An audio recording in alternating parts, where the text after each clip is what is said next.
Okay, so this is a video game review for Zed Steel Soldiers for the PC. This game was released in 2001 and is the sequel to the 2D original RTS game, and it was my first taste of the Zed series. It's a nice enough game, but ultimately probably won't leave you with too long-lasting an impression.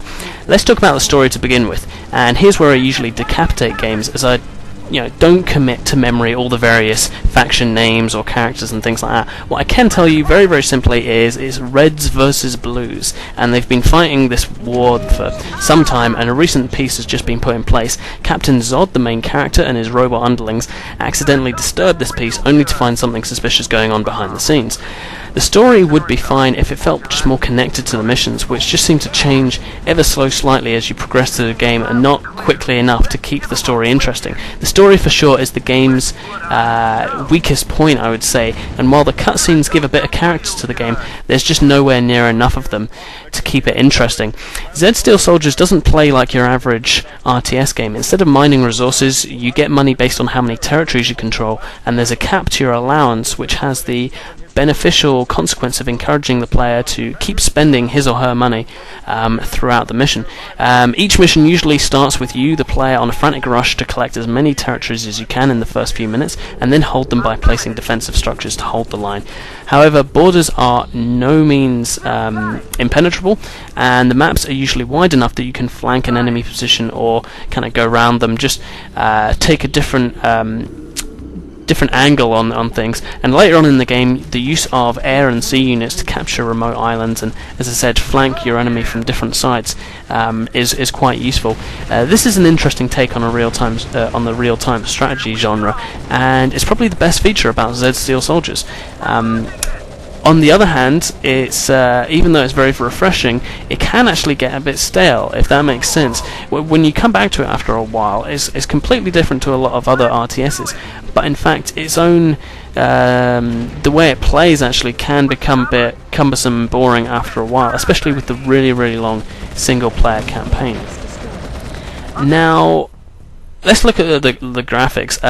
They're good for 2001, and the layout of the maps, the geography, with bridges, valleys, and just interesting options for moving around enemy borders, just makes the game feel more open than a lot of other strategy games. However, the color palette is just miserable, and for the first 15 or so missions after that, it just really starts to feel depressing. I think that's what really got to me. To begin with, the game's fine, but when you keep on looking at those really dull browns and greens, and just even though they switch the environments every 5 or so missions, it just really feels like it's dragging. There's not enough story going on, and that's why I say that the main campaign suffers from just being overly long and just kind of dull after a while. There's a nice selection of units though on show in Zed Steel Soldiers, even if both sides have the same ones. That doesn't really detract from the main game. However, due to the terrain, something that's usually a bonus, that you really notice the terrain in Zed Steel Soldiers because it's very interesting, it's very open, but it does actually limit you in where you can place buildings because of the bumpy nature of it, and it also means that when you're playing a game with borders and stuff, you need to keep your supply lines close to the borders, and this isn't always possible, so it's not as accommodating as many other RTSs which have very flat landscapes. Another gripe is that while there's 150 unit count, that might seem generous, especially for its day. This actually includes buildings as well, so if you have a navy, an air force, an army, and plenty of buildings, you can reach that cap no problem, and it can be very restrictive, especially in later missions where you need larger numbers. A last point to mention is that Zed Steel Soldiers has a good skirmish mode and plenty of AI players to play against and maps to play on, and with a hefty single player campaign that I've already mentioned, it offers value for money, even if the single player campaign does get quite dull fairly early on. Also, the music's fine. So in conclusion, Zed Steel Soldiers plays very differently from many other RTS games, which is probably its best feature.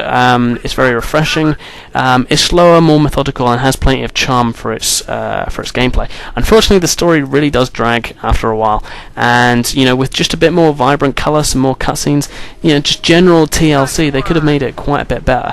Still not a bad game, certainly not a classic, but one that's nice to come back to every now and then. So in conclusion, I give Zed Steel Soldiers a 6.3 out of 10. And that's me.